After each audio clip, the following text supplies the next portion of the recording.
I would Thank like you. to introduce our next speaker, Dr. Anirudha Malpani, sir. Dr. Anirudha Malpani, sir, is an IVF specialist who passed out from Bombay University, winning over 20 gold medals during his academic career. His clinic attracts patients from all over the world. He has founded the world's largest free patient education library named HELP. He has authored many books, including How to Get the Best Medical Care, Successful Medical Practice, Using Information Therapy to Put Patients First, etc.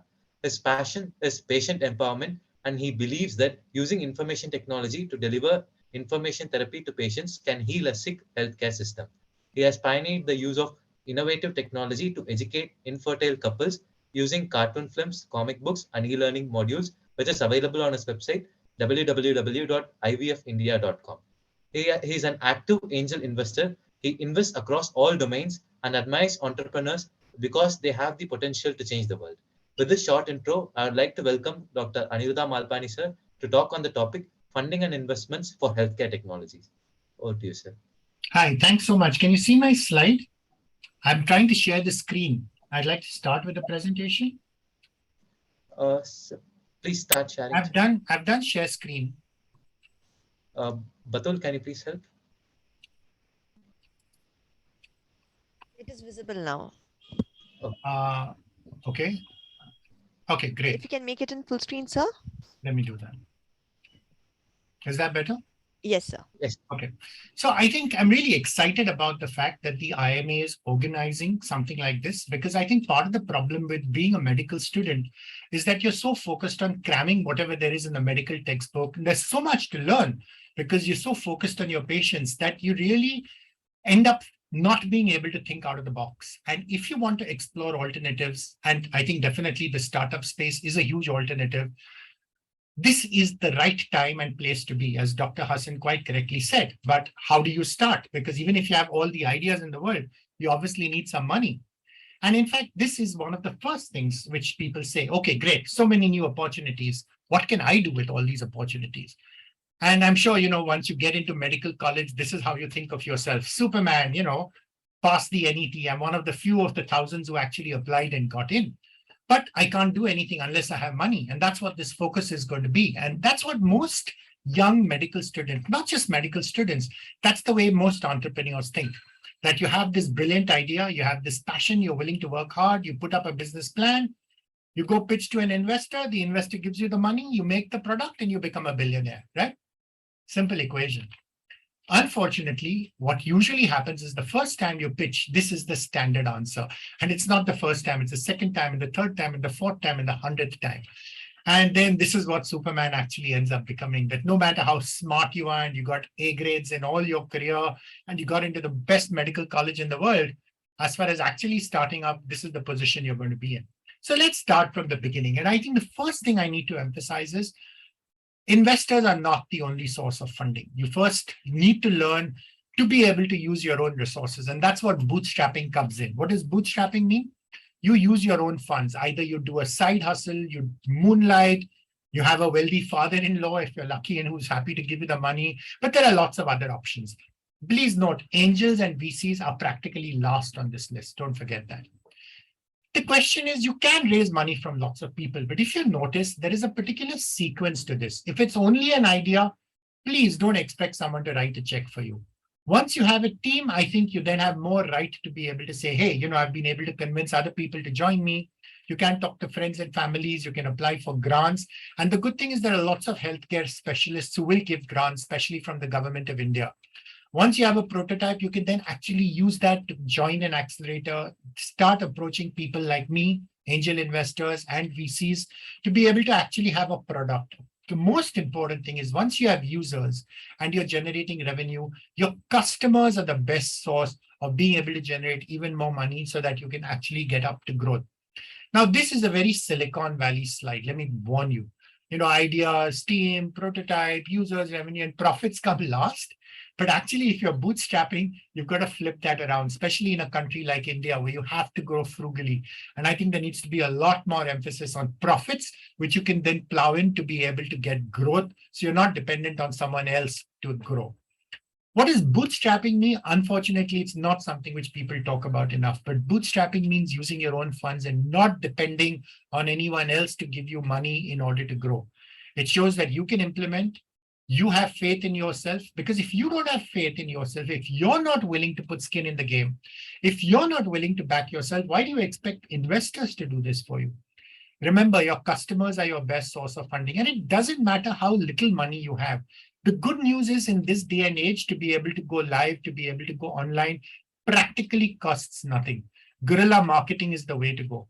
And believe me, if you can get paying customers, you'll have no shortage of getting investors. The beauty about bootstrapping is you can afford to make affordable mistakes. You can learn from them so that then you can continue to grow. This is what a model is for top funding sources in the US. Please note, VCs and investors come a la third. So they're really not high up on the list. It's still bootstrapping, your own personal money, and then family and friends. And in India, I'm sure this is even truer. It's very easy to ask money from friends. You know, your mother loves you. You ask her, beta, kya chahiye tujhko? Mummy, mujhe paise chahiye. You know, I need 10 lakhs in order to do my startup. I have this brilliant idea. Your mom is not going to say no to you. She'll mostly skimp and save and get it. This is actually a big mistake. Don't take money from someone who doesn't understand how risky startups are. Don't take money from someone who doesn't understand it's going to take at least 5 to 10 years, even if you're lucky, for you to be able to give their money back. Don't take money from someone who needs to cash in their insurance policy to fund you. Don't take money as a loan because there's a very high probability you're not going to be able to pay it. You don't want to damage family relationships because you can't. And please don't give away too high a valuation because you're completely clueless and you're so grateful when anyone gives you money.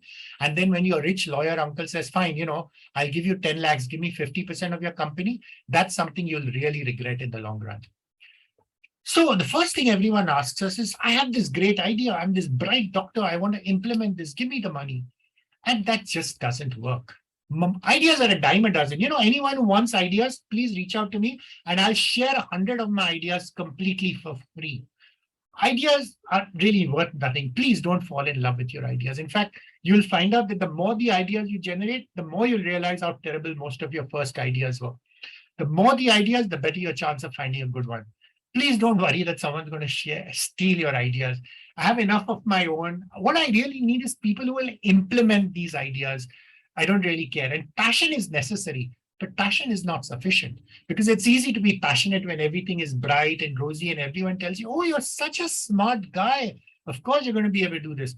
It's when you reach hard times, when no one's willing to give you money, when you can't pay salaries, when you can't even pay yourself. That's when you understand that passion is not sufficient.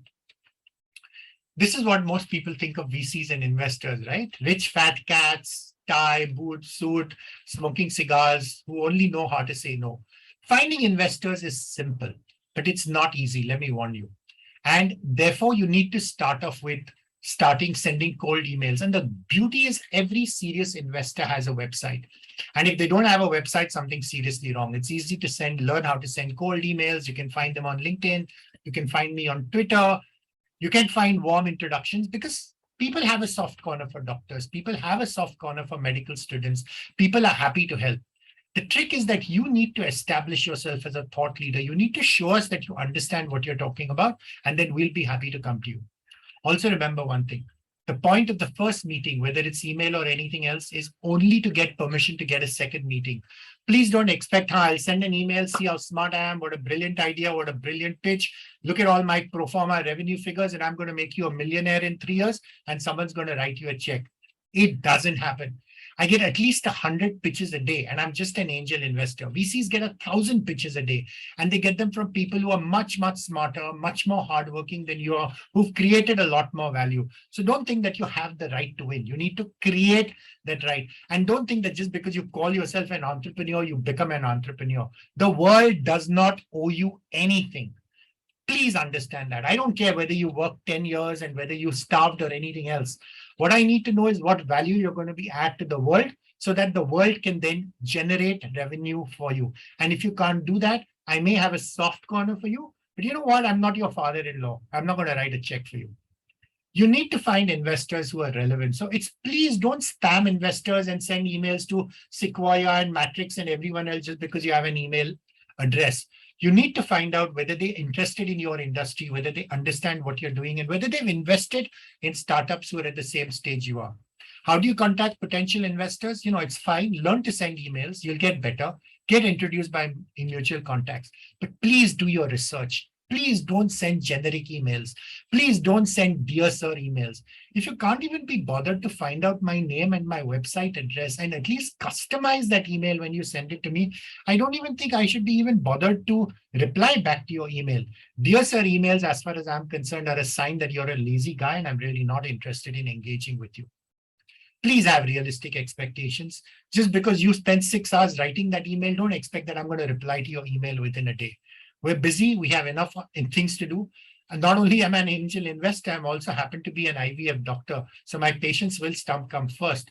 And let me also tell you one thing. My first response is always no. Do you know why? Because if I say no, I don't need to engage with you any further. I can move on with my life. The moment I say yes, I have to start my process. I have to figure out, are you a good guy? Do you understand what you're talking about? You may be a doctor, but you know enough about running a business. And therefore, my knee-jerk reflex is going to be no. And that's why you need to be a little empathetic and a little kind and understand that you need to be persistent and patient. You need to respect my time. You need to learn to empathize. Just like you expect investors to empathize with you, you need to learn to be able to empathize with investors as well. And I don't think that's asking for too much. Joining an accelerator is a great idea because you learn very quickly. Just like a medical college is a great way for doctors to learn how to become doctors, accelerators will teach entrepreneurs how to actually become investable. You learn the trade, you get access to a network, you learn from other entrepreneurs who are at the same stage, you'll be empathetic. And you get this halo effect. Hey, just like an MD degree says, yes, you know what, I'm a doctor, I'm an expert. Whether you are or not is a different issue, but at least you get that perception. Similarly, graduating from a startup gives people the perception, wow, this guy must be bright. He knows what he's talking about. Pitching is important because that's your first step. And every pitch deck, all this is easily available online. What you're doing, why you're doing it, how much money you made. So I'm not going to run through this. But I want to focus on all the mistakes. Please don't ask for an NDA. An NDA is a non-disclosure agreement. And lots of first-time entrepreneurs, I have such a bright idea. I'm going to create this prosthetic, which no one in the world has done. Or I'm going to do this for patients with stroke, which no one else in the world has done. But I need to protect it because you know what? This investor may take this idea and give it to his son-in-law, who will then copy my idea and I'll be left out of the loop. Boss, please. If you ask for an NDA, red flag. That means you don't know what you're talking about. Please don't engage with me. Valuations, of course, you need to come up with a valuation. This is a business. I'm not doing a charity by giving you money, but you need to know how much money you want and how much you expect to be valued at. And if you're going to ask your uncle who happens to be a CA to use a discounted cash flow to do a valuation, that means you're completely clueless. And, I've got other things to do with my time than sit and educate you. Please don't bluff. I may not be the smartest cookie in town, but I've been doing this for long enough. And I'll be able to make out when you're trying to pull a fast one. I'm not interested in talking to people who are trying to do that. If you don't have any integrity, I don't want to talk to you. And if I tell you why I think you're wrong, that's actually to see, not because I think you're wrong, because I want to see how you're going to respond to criticism. And if you cannot take that criticism, please, don't waste my time. And the world is full of wannabe entrepreneurs. Everyone says, yeah, what am I? I'm an entrepreneur. What have you done for the last 10 years? I've created 10 different business pitch decks. Have you done anything? Have you gone out to market? Have you talked to customers? Have you talked to patients? Zero. My definition of a wannabe entrepreneur. If you only have an idea and have made no attempt to implement it, waste of my time. If you show me a hockey stick curve that how in 4 years you're going to be worth $1 billion, waste of time. If you tell me you have no competition, this clearly means you've not bothered to do your homework. You don't know what you're talking about. Don't waste my time. If you've not bothered to bootstrap, no skin in the game, don't waste my time. And if you're going to use keywords like AI and ML because you think they're fancy and generative adversarial networks and blockchains are what people want, again, don't waste my time. Don't prove to me that you're an expert just because you've attended some Udemy course or you read some book and picked up all these buzzwords. Like I said, you may be smart, but that doesn't mean I'm stupid. This is the hardest thing about coming to an angel investor. My money is hard-earned money, so we'll make you go through a due diligence. This takes at least 6 weeks. You may know a lot about your business, but I know nothing about you. And there's a process with all this stuff. What's your market? What's your business model? Are you worth investing in? How much traction have you achieved? Again, it's like a dance. You need to understand that dance. Don't expect everything going to happen overnight. There is negotiation, there's valuation. And, honestly, we don't want to run your company for you. I have enough problems of my own, and that's the last thing I want. I'm not interested in control, but I need to understand that you're capable of running this company, that when I take this check, you're not going to run away with it. You're going to keep on engaging with me afterwards. Our preferred option is what is called compulsorily convertible preference shares. We give it in tranches based on milestones. But, honestly, we're happy for you to take ownership and tell us what works. The term sheet, the legalese, full of terms you won't understand, and that's fine. Just because you don't understand them now doesn't make you an idiot. Remember, before you joined medical college, what did you understand about the anatomy or the physiology or H. pylori or anything else? Nothing. You learned it. The point is you're a smart guy. You're capable of learning all this. But if you don't take the trouble to learn this, you're going to end up hurting yourself. Learn what a shareholder agreement is. Learn what the template looks like. Don't depend blindly either on your chartered accountant or your lawyer. You need to hire a lawyer. You're not going to become a lawyer yourself, but you need to be able to understand. Find a startup-friendly lawyer, use standard templates, and don't argue about where you disagree. Find out where you agree. Again, this is all fairly standard. You may start off with 100% of your company. At the end of it, you will end up with only about 15 to 20%. That's the reality, especially if you grow. And if you don't want to share equity, please don't talk to investors because you're wasting your time and theirs. So why do I invest? And investors invest for multiple reasons. There's a big difference between angel investors and VCs. VCs are businessmen. They're investing other people's money because they need to return it to them. I do it for different reasons, and other people do it for different reasons. And that's absolutely fine. There's no real right answer. And just because I say no doesn't mean someone else will say no. Everyone has different reasons. Focus on that. Whom do I invest in? And all this information is available on our website, which is malpaniventures.com. We're happy to share, and it's all there. That's the easiest way to get in touch with me. I first need to fall in love with the entrepreneur. So the first reflex is always is illogical. And that's the truth. It's like you fall in love with your wife. You fall in love for illogical reasons, and then you find logical reasons for why she's the right person to marry you. And then obviously you need to convince her that you're the right person for her to marry, but that's a different issue. I focus on what I call my learning on investment, not my return on investment. I'm a big boy. I understand most startups are fair, but this is not philanthropy. I'm not giving you a check so you can burn it up. I'm doing it with the understanding that you may fail in spite of your best efforts. And as long as you put in the efforts, I'm forgiving about failure. I look for three things: integrity. You don't have that, don't waste my time. Curiosity, because the world is going to change every 2 years and you need to keep on learning. And humility. If you're the guy who thinks you have all the answers, forget it. You're never going to have any answers. Need to be willing to teach me because I need to learn, and you need to be willing to learn. But for me, the most important thing is, do you have paying customers? And if you have a customer to whose life you're adding enough value because they're willing to give you money, that's 90% of the problem solved. There is smart money and dumb money, and just because someone writes a check doesn't make them smart. But please take the money with respect. Just because I happen to be rich doesn't mean that you can blow my money away. That's the way I look at this relationship, honestly. It's like a marriage. It can be actually tougher than a marriage because most of these end up with unhappy divorces, and therefore you need to be aware of that. Again, these are basically pearls of wisdom. All this stuff is on our website, so don't fuss too much about this. But the trick is you don't want to sell yourself. You want investors to come in to you and say, hey, can I give you money because I think you're doing right? And trust me, this happens all the time. And it's fine. It's okay to follow up until an investor gets fed up and say, boss, please, I'm not interested. And that's okay. But learn to find out why they said no, so your next pitch will get even better. It's a learning exercise and process. And remember, just because you get funding from Sequoia doesn't mean you're going to work. It's going to win. It's just a milestone. That's no validation for a business. The only validation for business is repeat paying customers. Investors think we're very rich and therefore we're very smart, but we're as dumb as everyone else. And 90% of the investments we fund, we fail. And if we were really so smart, then all of them would succeed, but they don't. All these vanity metrics, valuation stuff is all rubbish. It's a trap. And don't take no personally. I'm saying no because perhaps there's someone better than you whom I'm giving the money to. And I don't have an infinite amount of money. This is hard-earned money.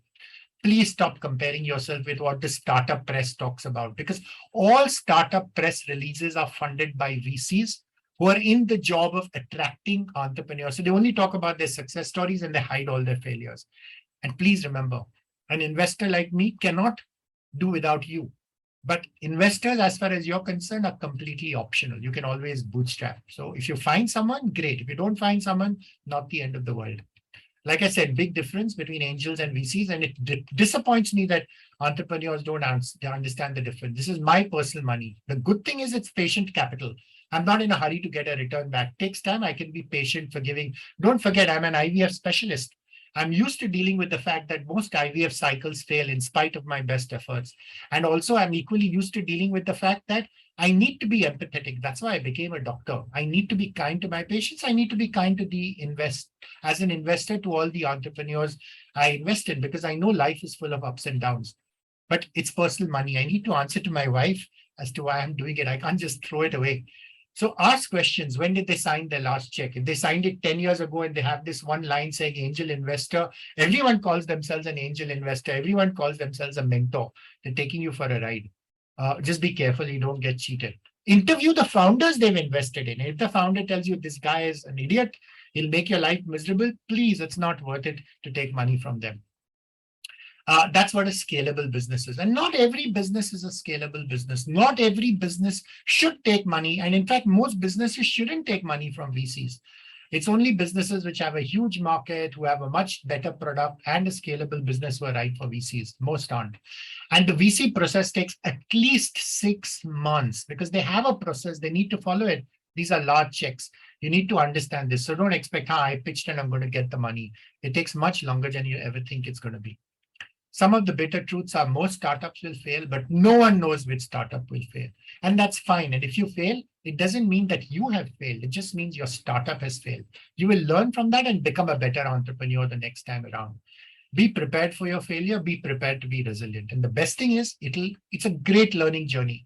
It'll teach you far more than 5 years of medical college, because medical college teaches you how to sit for an exam, how to suck up to your professors. If you're lucky, it'll perhaps teach you how to take care of patients. Though most of what we learn about taking care of patients happens after we graduate rather than in medical college. But it'll teach you a lot about yourself. It'll teach you a lot about the world. It's a lonely journey, let me warn you. Most people say, what an idiot you are. You're a doctor. Why did you become a doctor? Why can't you just earn money and join a corporate hospital and get the check and stuff like that? And you don't need to do what the rest of the world does, but it's not easy, let me warn you. You need to find support, and other founders are the best support. There is a role for mentors and coaches, but remember one thing, there are lots of parasites in the startup ecosystem. And anyone who wants money in order to mentor you, big red flag. That guy is just taking you for a ride. Mentors, by definition, offer mentoring free because they believe they will learn from you. There's a difference between consultants. Consultants will charge you money. Investors have skin in the game. They will actually give you money. Don't confuse these. Again, I think this is true whether you're an entrepreneur, investor, or doctor. Curiosity is more important than knowledge. And we're all learning all the time. Just like you as an entrepreneur learning, I'm learning all the time. I've made tons of mistakes, and I'm sure I'll make new mistakes. As long as I don't repeat the same mistakes, I'm very forgiving. What do you need to do? You need to learn to sell. Actually, you know what? You've been selling all the time. You had to sell your mother when you wanted a chocolate. Mummy, mujhko chocolate do, I'll do all my homework on time. You had to sell your girlfriend to go out with you on the first date. You had to sell your father-in-law on the idea that, hey, I'm the best prospective groom for your precious daughter. You need to learn to tell stories. You need to learn to lead a team. It's not a solo effort, remember that. And the best way to learn quickly is in a startup. And startups, healthcare startups are dying to have doctors. So do this as part-time, moonlight, provide your this thing and you'll learn. Lots of great books. Please don't even start this journey without reading at least 5 different books. Most books will tell you the same thing, but with different prisms, different lenses. And each book, and you should read a book until you know enough about it to be able to teach someone else. Please check out this website. This is a free service we run. This is at JJ Hospital. It's called micelabs.in. Mice is not mice. It's medical innovation, creativity, and entrepreneurship. And a lot of the stuff which I've described is on the website. And we do this as a service in order to help the next generation. Mice Labs may not provide you with the funding, may not provide you with the money, but it'll teach you how to approach this journey. We want to help medical students to think out of the box. And this is, again, a free service. If you fail, it's not the end of the world. There's always a chance you'll get. And that's the great thing about being young. You will bounce back. There is absolutely no reason why you can't be successful. And if you want to learn a little bit more about everything I've said, then you should be able to buy this book. That'll summarize everything I've done. Thank you so much, guys. Thanks a lot, sir, for such an excellent session with a lot of practical tips. I was smiling most of the time because your tips were so connectable. Thank you, sir. I believe this will be an eye opener for many young doctors who are interested to become an entrepreneur. Thank you so much, sir. Okay, great. Thank you so much.